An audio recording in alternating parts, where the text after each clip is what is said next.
WTIM.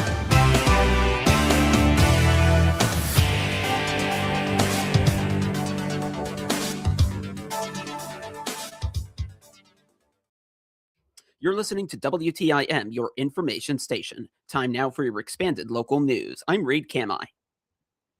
Shelby Electric Cooperative has scheduled a planned power outage for today. The planned outage will affect a portion of the Taylorville area. The outage is set to begin at 8 this morning and is expected to last approximately 3 hours. According to officials, the planned interruption will impact 58 members served by the Taylorville substation. The planned outage is necessary to allow crews to safely complete line cutover work and restore portions of the electrical system back to their normal feed configuration. Utility officials say the work is part of ongoing efforts to improve system reliability and safely maintain infrastructure in the area. Members affected by the outage should have already received notifications through Smart Hub alerts and email messages. Residents in the affected areas are being encouraged to prepare ahead of time by charging phones and electronic devices before the outage begins. Shelby Electric also urges residents to make any necessary arrangements for medical equipment or other electrical needs during the 3-hour period. Officials also remind residents that while crews work to restore service as quickly and safely as possible, the estimated outage time could change depending on conditions in the field. Drivers are also encouraged to use caution around utility crews and work vehicles in their area. For more details or questions regarding the planned outage or for information on the affected areas, contact the utility office at 217-774-3986. In coordination with federal, state, and local law enforcement, the FBI Springfield office announced the results of Operation Viper, a high-intensity initiative aimed at apprehending fugitives. The operation rendered a 5-day surge, resulting in the arrest of 29 individuals, the recovery of 7 illegally possessed firearms, and the seizure of over $8,264 in narcotics-related currency. The focus of Operation Viper was on locating and apprehending violent offenders with active warrants. This coordinated strike spanned the eastern side of central Illinois and zoned in on the high-impact fugitives in that region.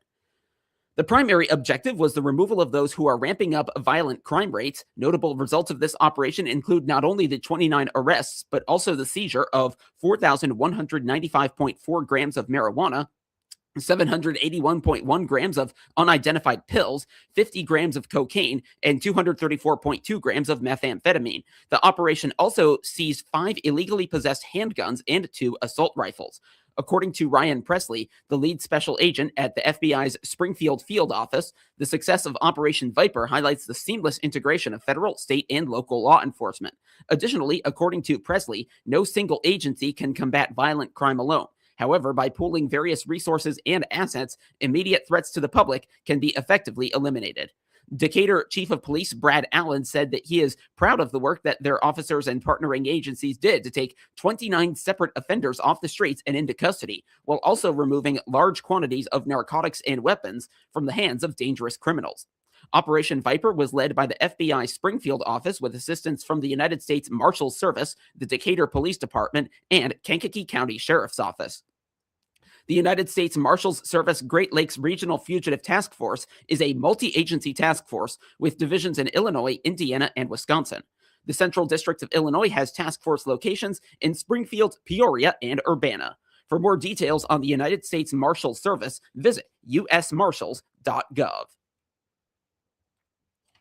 The Christian County Sheriff's Office is once again warning residents about a phone scam making rounds in the area. The Sheriff's Office says several citizens have reported receiving calls from a man claiming to be a deputy with the Sheriff's Office. Officials say the caller may attempt to gather personal information from residents and are reminding the public not to share any sensitive details over the phone. The Sheriff's Office also emphasized that deputies and Sheriff's Office staff will not call individuals to notify them about arrest warrants. Authorities are urging residents to stay alert and help spread the word to family members and neighbors, especially older adults who are often targeted by scams like these. Remember, if something about a phone call ever feels off or doesn't seem right, your gut is likely telling you that you should avoid interacting with that caller. It is safe practice to never share personal information unless you know without a fraction of a doubt in your mind that the caller is legitimate and the reason for the call makes sense.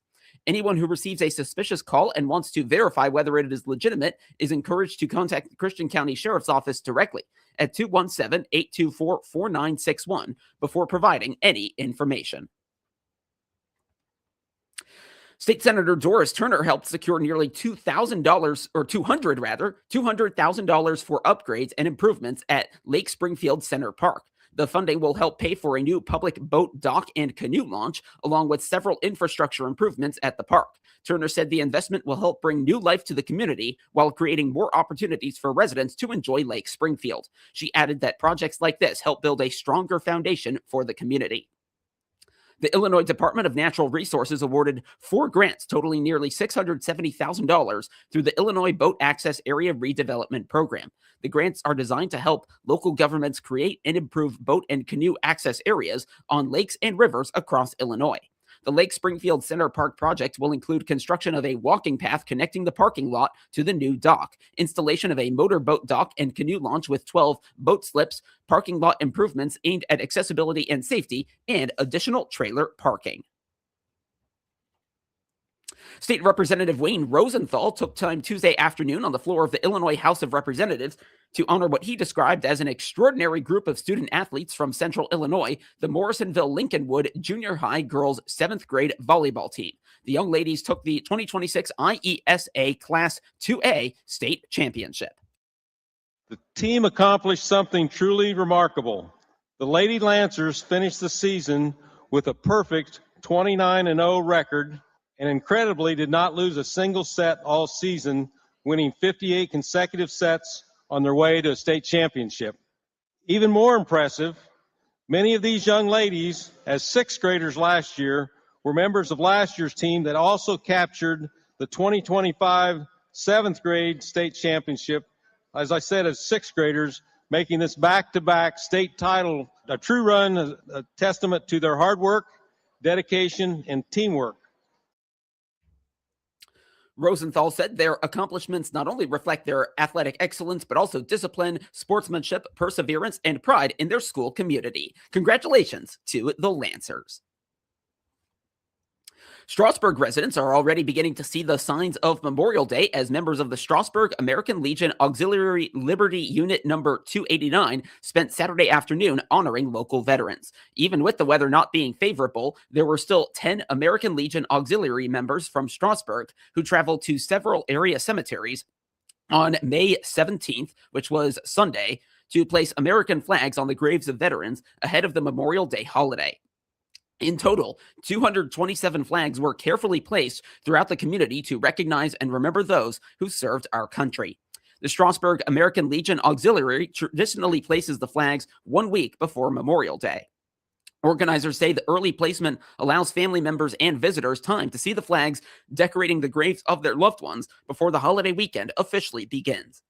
The largest number of flags this year were placed at St. Paul's Cemetery, where volunteers honored 88 veterans. Another 87 flags were placed at Grace Cemetery, while 45 veterans were recognized at Richland Cemetery.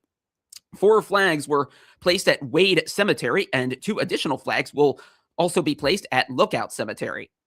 Excuse me. Members of the auxiliary say the annual tradition is an important reminder of the sacrifices made by veterans and their families, while also helping younger generations understand the meaning behind Memorial Day. Those assisting with the flag placement included auxiliary members Bonnie Lawrence, Skylar Vonderheide, Sarah Wyckoff, Diana Arthur, and Linda Oakley. Junior members Abby Brown, Anna Brown, Aubrey Brown, Adeline Brown, and Shay Vonderheide also took part in the project, continuing the tradition of service and remembrance with additional help from volunteer Riddick Reed. The American Legion Auxiliary has long played an active role in honoring veterans and supporting military families in communities across the country, and local members say projects like this are one small way to show appreciation for those who served. As Memorial Day approaches, community members are encouraged to take a moment to visit local ceremonies, observe the rows of American flags, and remember those who gave their lives in service to the nation. And now, a word from First National Bank in Taylorville.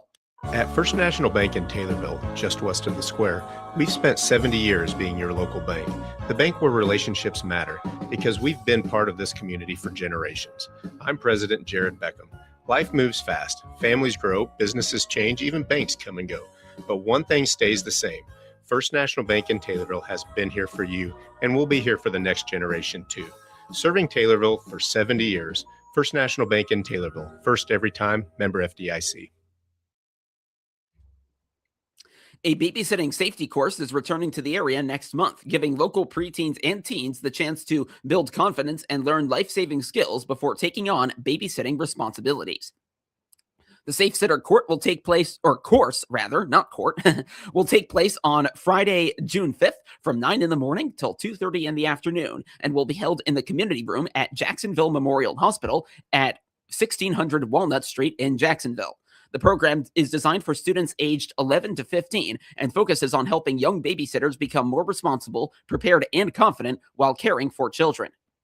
The class is free of charge thanks to the support provided by the Taylorville Memorial Foundation, with lunch also provided by the TMH Auxiliary. Throughout the day, students will participate in hands-on training that covers a variety of important safety topics.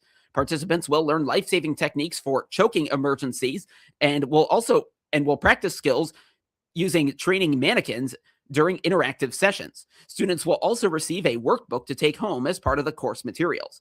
In addition to emergency response training, the course will feature role-playing exercises, games, and group activities designed to teach students how to respond to everyday situations that may put children at risk. Organizers say students will learn how to stay calm and make safe decisions in a variety of situations. Lessons for safe practices during emergencies will include severe weather and other unexpected events. Parents will also have the opportunity to see what students learned during the day. A special demonstration for parents is scheduled for 2:15, where students will showcase some of the safety skills and techniques they practiced during the course. Organizers say the program continues to be a valuable opportunity for young people who want to prepare for babysitting jobs while learning important safety and leadership skills that can benefit them for years to come. For more information on Safe Sitter or to find a class near you, go to safesitter.org. The Taylorville Memorial Foundation has received a major donation that will help fund new medical equipment for Taylorville Memorial Hospital over the next several years. The estate of Lorene Montgomery Miley donated $434,000 to the foundation in December of 2025. Hospital president and CEO Aaron Pubauer says Miley's generous spirit was well known throughout Taylorville, and the hospital is honored to continue her legacy through the gift. Miley was born in 1914 and grew up near Taylorville in Grove City. She graduated from the Memorial School of Nursing in Springfield in 1935 before moving to New York City, where she worked as an emergency nurse in naval shipyards and later as a nursing supervisor in both industrial and hospital settings. During a trip back home, she met Taylorville attorney Clark Miley. The two married in 1951, and Lorene later worked as a school nurse in Mount Auburn. The couple also quietly provided coats and financial assistance to students in need. Miley remained a longtime supporter of St. Vincent Memorial Hospital, now Taylorville Memorial Hospital, and trusted the hospital for medical care for both herself and her mother. She passed away in 2004. Foundation Director Katie Champion-Williams says the size and impact of the gift took time to fully sink in, adding that Miley's generosity and foresight will continue benefiting patients throughout the community for years to come. A separate $434,000 donation was also made to the Springfield Memorial Foundation in appreciation for the nursing education Miley received there in the early 1930s. For more information on the TMH Foundation, visit their website. 8th graders at Pana Junior High School took part in a career day on May 1st. They attended talks from Pana alumni who are now in a variety of career paths. This is an annual event which has lasted long enough that the speakers attended it themselves in their time as 8th graders. Language arts teacher Travis Pierce and counselor Bonnie Sowarsh organized the event. They say the presence of alumni this year was a unique arrangement, inspired in part by their previous involvement, but also by Pierce's retirement this year. This is Bonnie and I's 17th career day we've done together, and it'll be our last because I'm retiring in 2 weeks. And we start off big. Back in the day, we would have over 50 speakers. I mean, universities didn't have career days this big. And then, of course, COVID came along. We downsized it. And this year we bumped it back up. We had 18 speakers, and the students all went to 4 different sessions.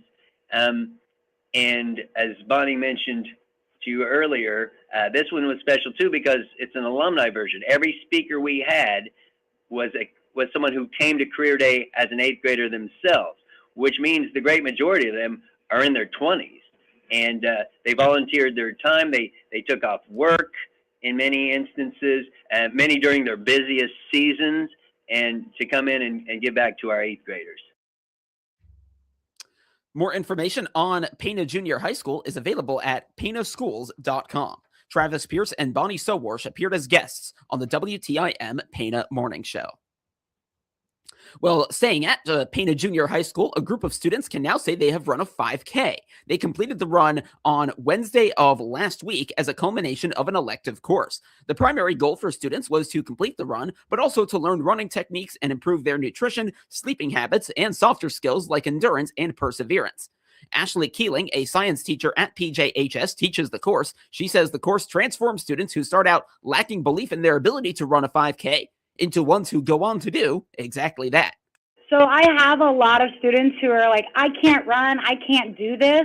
And then at the end, they can. So that shift of mindset of the I can't goes away.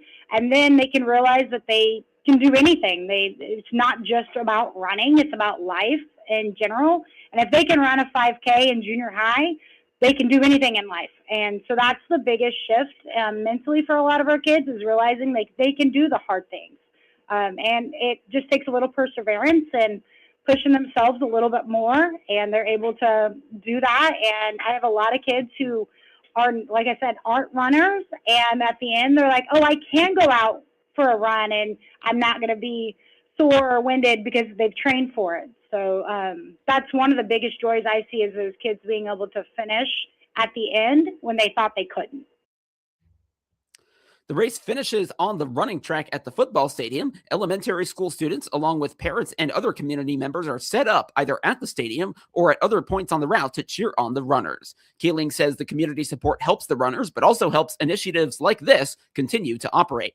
More information on Pana Junior High School, as mentioned before, is available at panaschools.com. Ashley Keeling appeared as a guest on the WTIM Pana Morning Show. Residents in the Taylorville community came together Wednesday morning to surprise longtime crossing guard Warren Probst on the final day of the school year for the Taylorville Community Unit School District Number 3. The surprise event was organized by Rachel Elam, who said the idea came after building a friendship with Probst following an interview for the newspaper. Elam said she began thinking about how often Probst brightens people's mornings with his signs and positive attitude, and wanted to find a way for the community to give back to him. Elam said the response from the community exceeded expectations, with drivers honking, waving, and even one supporter driving by with an air horn during the celebration. She described the event as so much fun and said people really embraced the opportunity to show appreciation for Probst. Elam also thanked those who stopped to support the surprise, saying it was refreshing to see so many people excited to give back to someone who spreads kindness every day. She added that Probst has helped cheer people up on difficult mornings, and said it was rewarding to see the smile on his face as he realized how much the community appreciates him. Well, that's sweet. Now to obituaries, which can be found at TaylorvilleDailyNews.com. 90-year-old Jewel S. Steele Tipsword of Sorrento died May 11th. Visitation and the funeral service took place yesterday. Interment is at Sunnyside Cemetery. Arrangements are being handled by Sutton Memorial Home in Taylorville. 78-year-old Carla Ann Hagenbrook died April 27th. A memorial service will take place tomorrow at 2 at Kingdom Hall of Jehovah's Witnesses in Champaign. A private burial will take place at a later date for family and friends. And 89-year-old Arnold Arnie Hilliard of Taylorville died on Saturday. A celebration of life will take place June 6th from 1 till 4 at Taylorville Christian Church in Taylorville. Cremation rights have been accorded, and he will be interred at Camp Butler National Cemetery at noon on June 5th. Arrangements are being handled by McClure Funeral Home and Cremation Services in Taylorville. Get local news anytime at Taylorville.